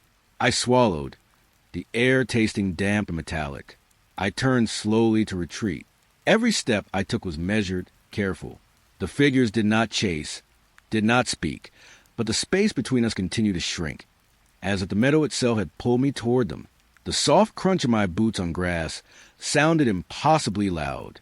Finally, I broke through the tree line. The meadow opened behind me, wide and still. When I dared to glance back, the figures were gone. Nothing remained but the pale fog and the lingering sense of all those unseen eyes, watching, waiting, patient. I walked on, the scent of damp pine in my nose, the echo of soft footsteps following in the quiet of my mind. And though the meadow lay behind me, I knew the stillness had not left. It clung to me, tight and cold, like a breath that would not be released. The forest was quiet that morning. Mist hovered between the pines, heavy and damp. I could smell the wet earth, sharp and clean, mixed with a faint resin of pine sap. The rope hung from a low branch, rough against the bark. I noticed it yesterday, and yet something was different. New knots had formed, impossible knots. Loops twisted in ways my hands could never replicate. I ran my fingers along the coarse fibers, feeling the weight of each twist, the tension in the strands that seemed almost deliberate. The breeze was still. No wind moved the branches, yet the rope swayed gently, a soft, hypnotic arc against the pale fog. I stepped back, boots sinking slightly into wet needles, hearing the faint hum of the forest settle around me. I touched the knots again. Cold, damp, unchanging. I could feel the quiet pulse of something unseen, as if the air itself held its breath, waiting for me to look away. At night, the rope moved differently. I couldn't see it clearly through the shadows, but each sway felt heavier, deliberate, like a hand guiding it. The fog pressed closer, dense and whispering in the pines. A static shiver ran along my arms, and I drew in a sharp breath, smelling the faint metallic tang of dew. I tried to count the knots, but they shifted in pattern each day. Loops doubled again, tiny twists emerging where the rope had been bare before. I imagined fingers tying them, long, pale, deliberate. The thought left a bitter taste in my mouth. Morning came slow. I approached the rope cautiously. A crow cawed from above, the sound rattling through the trees and into the mist. The knots were different again, even more intricate, impossibly precise. I pressed my palm against the fibers. Warm? Cold? I couldn't tell. A soft hum lingered in the silence, like the rope itself exhaling slowly. The forest smelled odor here, the wet decay of pine needles mingling with the sharpness of moss. I circled the tree, keeping my eyes on the rope. Each step stirred a rustle in the undergrowth. Shadows stretched long and pale across the needles, but the rope stayed suspended, swaying lightly. Every knot seemed to pulse with subtle intention, a quiet rhythm that I couldn't place. That night, I lay in my tent, hearing the faint swish of movement through the fog. The rope swayed again, though the air was still. Each sway felt measured, like a slow nod in my direction. I imagined the knots tightening on their own, shifting, folding into shapes that whisper of hands I could not see. I couldn't sleep. The scent of pine sap filled the tent, damp and cloying, heavy with the weight of unseen eyes. I heard something brush past the edge of the clearing, soft footsteps on soft needles, then silence so deep it pressed against my ears. Morning returned again. The rope swayed gently in the pale light. The knots had multiplied, some small, tight coils, others sprawling and elaborate, as if tracing shapes I could not name. I traced them with trembling fingers, feeling the fibers hum softly beneath my touch. I stepped back. The rope swayed once more, slow and steady, casting long, thin shadows across the damp earth. No wind stirred the branches, but the movement felt alive, intentional, watching. I smelled the earth again, rich and damp, and the faint tang of iron clinging to the air. The rope hung there, knots growing with every day, and I realized I had no control over them, no understanding.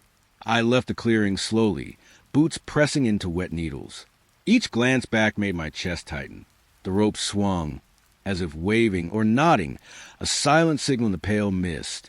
And when I dared to turn fully, the knots glimmered faintly in the filtered light. Impossibly tied, impossible to forget, the rope waited. And I knew it would sway again tonight. The morning fog clung to the trail, pale and heavy. Each step sank slightly into damp needles and soft earth. The scent of wet moss and pine resin pressed against my nose, filling the silence with something alive, something watching. I walked slowly, listening. A rustle in the undergrowth, a faint hum that could have been wind, or not. Then I heard it. My voice, soft, hollow, carried back from deeper in the woods, repeating words I hadn't spoken yet. Turn back. The syllables hovered in the fog, shaking something inside me. I paused. The cold seeped through my jacket, a chill that wasn't just the morning air. I tried to speak, but my own voice caught in my throat. Then it returned, smoother this time, mocking me softly. Don't go. The trail curved, winding between gnarled roots and leaning pines. Shadows shifted where the fog pooled, soft shapes brushing the edge of sight. Every time I looked, they seemed farther, closer, moving with the rhythm of my heartbeat. I whispered a name. Not my name, just a breath. It echoed back, altered, broken, as though the forest had learned my words before I spoke them. A metallic tang lingered in the air, sharp against the damp green of moss and earth. I kept walking, each step careful. The voice followed, folding into every pause, every inhale, every quiet rustle of my boots. It repeated long sentences I had never said, stretched thin and distant like smoke across the trail. I tried to ignore it, focusing on the smell of pine, wet and rich, and the subtle brush of fog against my face. But the voice grew more insistent, a quiet rhythm that matched my breathing, then my heartbeat, then something slower, older. The trail narrowed, roots crossing like twisted fingers. I reached for the compass, but the needle quivered, useless. The fog seemed denser here, pressing in, humid, alive. I could feel the voice curling around the trunks, sliding across the bark, slithering between the shadows. I whispered back, tentative. The sound bounced, warped, returning altered. Words I had not yet thought of emerged as echoes. It knew me, it mirrored me, and I began to tremble. I stopped moving, afraid to breathe too loudly. The forest pressed close, every leaf, every needle vibrating with subtle sound. Then silence, not emptiness, but waiting. A hollow pause where my own voice should have been, and yet the echo lingered. I took a step forward. The air shifted.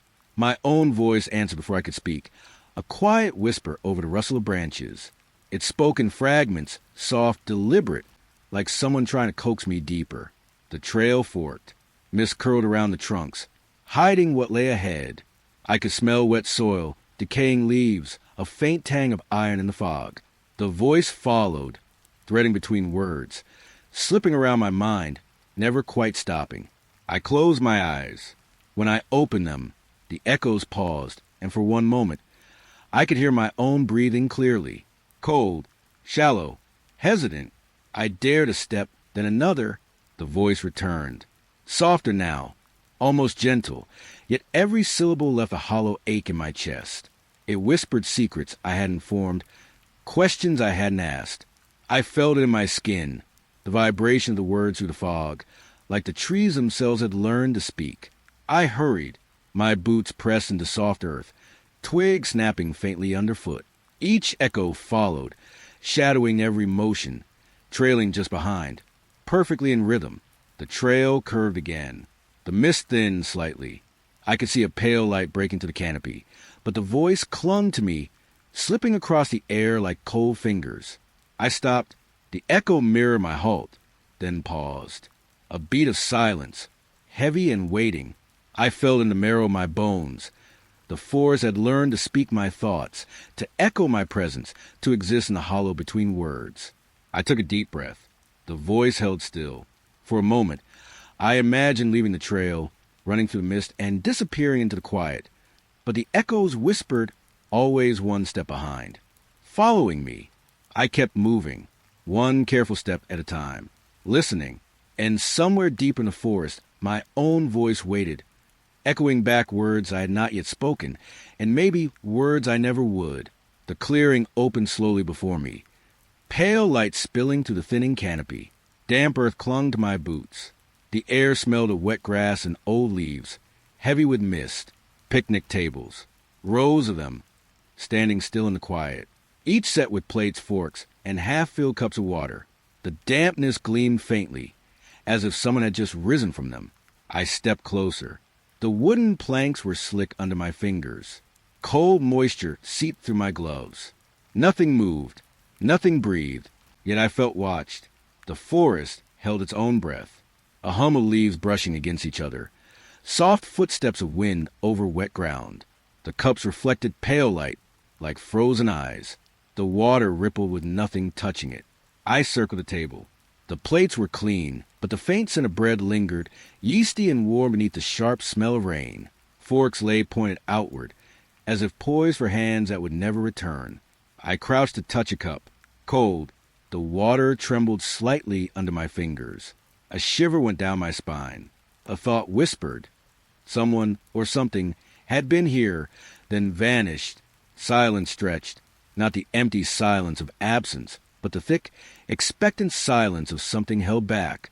The forest watched through its dripping leaves. Shadows leaned closer over each table, then pulled away when I blinked. I moved from table to table. Each was identical, yet the air between them vibrated differently. A faint hum of breath, or maybe my own heartbeat reflected back. I couldn't tell. The mist curled around my legs, cool and restless. I smelled damp cloth, as if napkins had just been used and left to lie. I imagined the chairs, empty now, but pressed down with weight only recently lifted. I dared to sit at one table. The wood groaned under me, a soft complaint in the heavy air. The cups trembled again, a whisper of static in my ears, like a faint voice trying to call me by name, but too distant to understand. I rose quickly. The forest felt alive, watching my small, hesitant steps. The table stood, unmoving, yet something about them pressed, a quiet insistence. I leaned closer to a plate. I could see faint marks, curved like fingerprints, pressed into the dampness. Someone had eaten here and left without turning back. The sun shifted behind clouds. Light came in patches now, dappled and uneven across the clearing. The cups glimmered like pale lanterns, reflecting the slow dance of fog. I could almost hear whispers between them, soft and patient, humming just beyond words. I stepped back. The damp grass whispered beneath my boots. Every table seemed identical, but my eyes caught tiny differences, as if they shifted when I looked away. A fork pointed the wrong way, a cup closer to the edge, a plate tilted, almost imperceptibly. The air felt heavier now, thick with regret, with the weight of those who had been here and were gone. I imagined their voices, laughing softly, the clink of silverware, the brushing of cloth against arms, all swallowed by silence. I reached the far edge of clearing, turned back once. The table stood still, but something in the damp air had shifted, a faint breath of movement. The cups quivered. The plates reflected a pale light that wasn't mine. I left the clearing slowly. The mist wrapped around me, the forest's quiet fingers brushing my shoulders. I could still smell damp cloth, bread, and wet earth mingling in the air. Behind me, the picnic tables remained, silent, patient, and full of quiet memory. I didn't look back. The forest held its secrets tightly. The tables waited for someone to return, or for no one at all. The forest was heavy with mist that morning. Pine needles clung to my hair and dripped along my jacket. The air smelled of wet stone and moss, cold and sharp. I followed the river upstream, its murmur steady, a quiet hum in the otherwise still woods. Sunlight barely pierced the canopy, pale and trembling on the surface of the water. The waterfall appeared suddenly, a silver veil spilling into a shallow pool below. The roar of the falling water was soft against the hush of the forest. Mist wrapped my face, cold droplets brushing along my cheeks, leaving a faint metallic tang in the air. I stepped closer, boots wet against the slick rocks. The pool shimmered under the dim light. Then I saw it. A figure stood behind the waterfall, pale, still, even through the rushing water. Its face remained visible, eyes fixed on me, unblinking. I froze.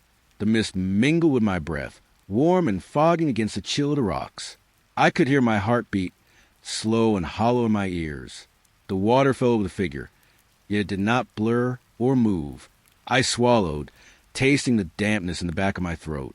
The figure was human-shaped, but something about its posture was Wrong.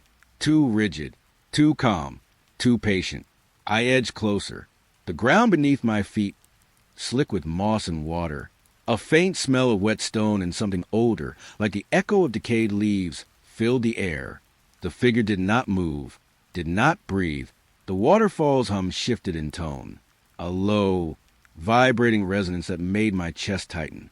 The pale face seemed to flicker for a heartbeat, then solidified again, staring. The eyes, they were too quiet, like empty glass reflecting nothing but themselves.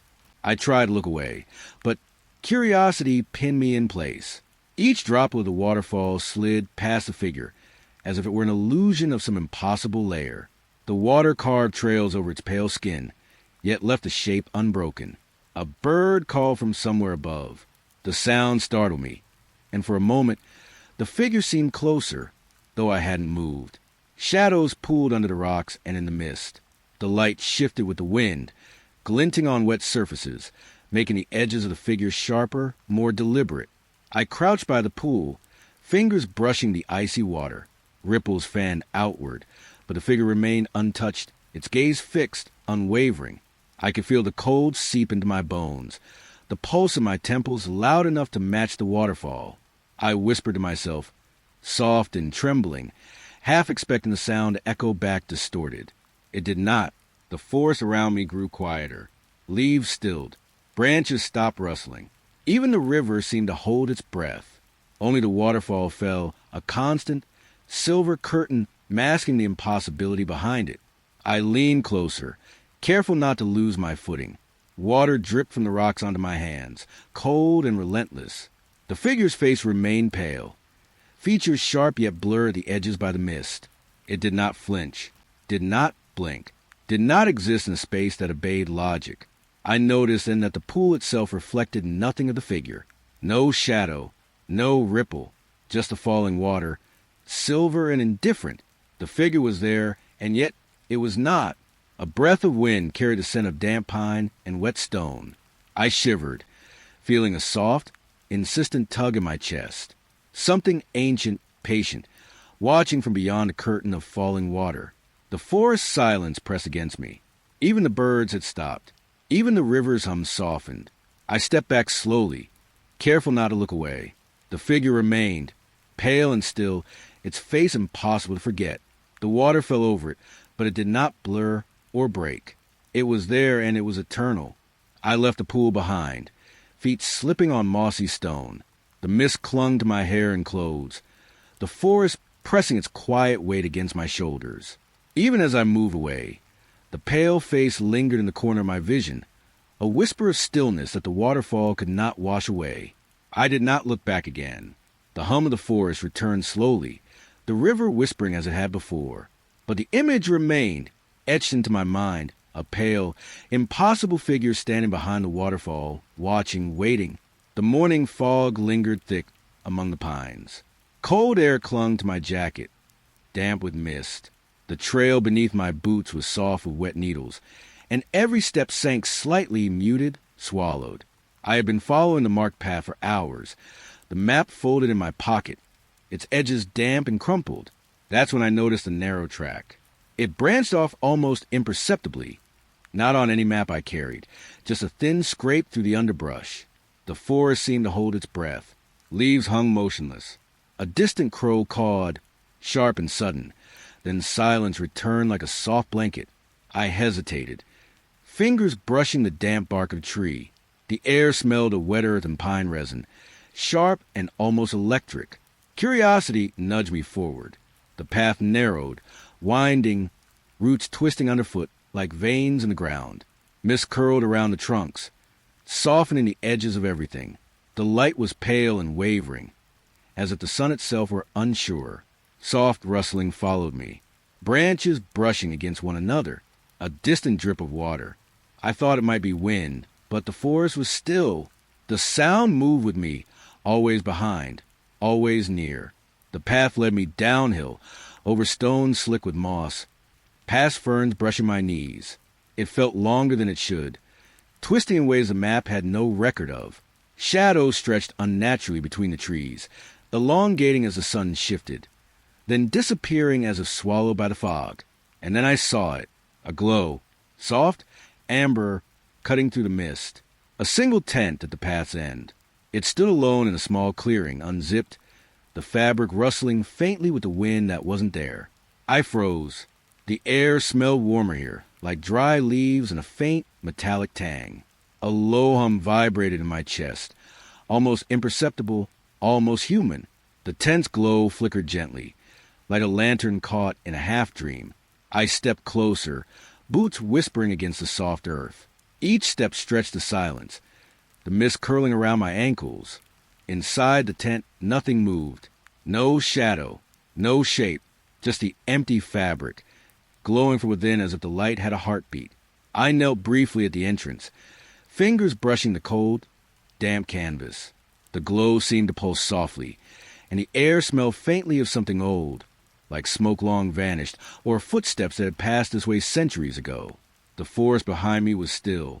No wind, no birds, no rustle. The mist thickened at the edges of the clearing, wrapping around the trees, hushing the world. I could feel a pull, subtle but insistent. The path I had come from seemed to vanish into the fog. The trail markers, the familiar map, all lost under a gray, silent weight. Even the light of the tent seemed alive, watching, waiting for me to move closer. A faint creak of fabric startled me. I flinched, heart hammering, breath loud and ragged in my ears. I wanted to step back, to turn and find the main trail, but my feet were heavy with the fog's pull, rooted to the soft earth. The clearing smelled of damp moss and fire long cold, and a low static hummed in the air, like the whisper of voices just out of reach. I knelt again, just for a moment, tracing the rim of the tent with my fingers. Inside, still nothing. The light flickered once, softly, like a heartbeat suspended in time. I rose, careful, quiet, feeling the forest shift around me, fog brushing my arms and face, branches leaning closer, almost listening. The glow of the tent remained, silent, unblinking, a presence I couldn't name or quite leave behind. I took one last step back, feet wet with dew and moss, breath cold and shallow. The path behind me had returned, but it was narrow, twisting, unfamiliar, and the forest seemed older, quieter, as if it had been waiting all along. The tent's light pulsed faintly once more. I did not approach again. I moved down the path, each step swallowed by mist, each breath carrying the weight of the unseen, and the soft hum of a place that was not on any map, and perhaps never meant to be. Night had fallen soft and heavy. The forest was quiet, almost expectant. Cold seeped through my jacket, damp with evening mist. The fire before me glowed faintly, orange and trembling, casting long shadows that reached into the surrounding darkness. I knelt by the flames, the warmth brushing my hands, but it barely cut to the chill that had settled in my bones. The scent of smoke mingled with wet earth and pine, sharp and clinging. The crackle of the fire was slow, deliberate, like it was breathing with me. At first, I thought it was imagination. Shadows stretching a little too far, rustling just beyond the light. Then I saw them, figures, pale and shifting, gathering around the fire. They were only shadows at first, elongated and leaning toward me. But each step closer made them more tangible. I could feel the hum of the forest change. The air thickened, carrying whispers I couldn't place, soft and low, curling around my ears. The firelight flickered across the trees, turning trunks into twisted, staring shapes. The figures circled, silently, their presence heavy, patient, unmoving. My shadow stretched on the ground, thin and trembling under the dancing firelight. I watched as the other shadows stretched as well, longer than any human could cast, curling, twisting, reaching. Slowly, impossibly, they inched toward me, and my own shadow began to shrink, pulled into the others, disappearing piece by piece. The temperature dropped further. I could see my breath forming thin, ghostly clouds, floating up into the dark canopy above. The fire's warmth felt distant, like it belonged to another world, and I was outside of it, standing on the edge of everything known. I wanted to move, to rise, but my feet were rooted in the damp earth.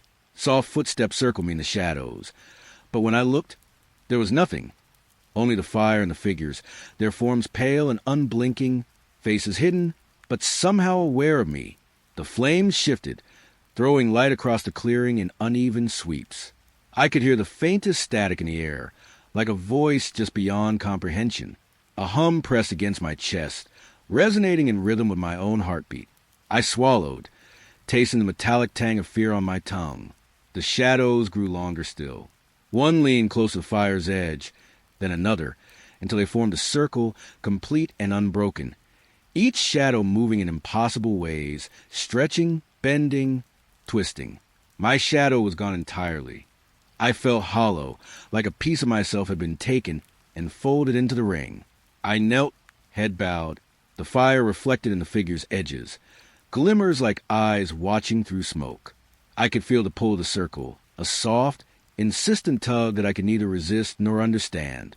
The forest hummed around me, the wind absent, but every leaf seemed to lean in, listening.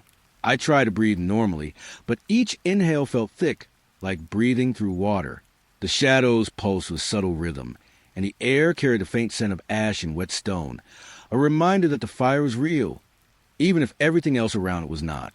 A branch creaked somewhere to the side, and I flinched, heart hammering against ribs that felt too small. The figures did not turn, did not move. They simply existed, and the circle contracted subtly, drawing inward as if the flames themselves were alive. I knelt still, watching the fire, the shadows, and the space where my own self should have been. The light flickered once, twice, casting everything into sharp relief, then soft again, the edges of the world melting into dark, empty shapes. And then, finally, silence. The hum faded. The circle loosened. The shadows pulled back, stretching long and thin, receding into the forest, taking what I had been with them. The fire burned low. The clearing was empty. The figures gone. The air smelled faintly of smoke and pine, and the earth was wet beneath my knees. I rose slowly, feet soft on the damp moss, the memory of the circle pressing at the back of my mind. I took one step toward the trail, then another. The firelight dwindled behind me, and the forest returned to quiet, save for the soft whisper of leaves and the echo of a presence that would not follow. I walked on, the chill settling back into my bones, the weight of absence pressing at my chest. The last campfire had burned itself into memory, and I carried its shadow within me long after the flames had died.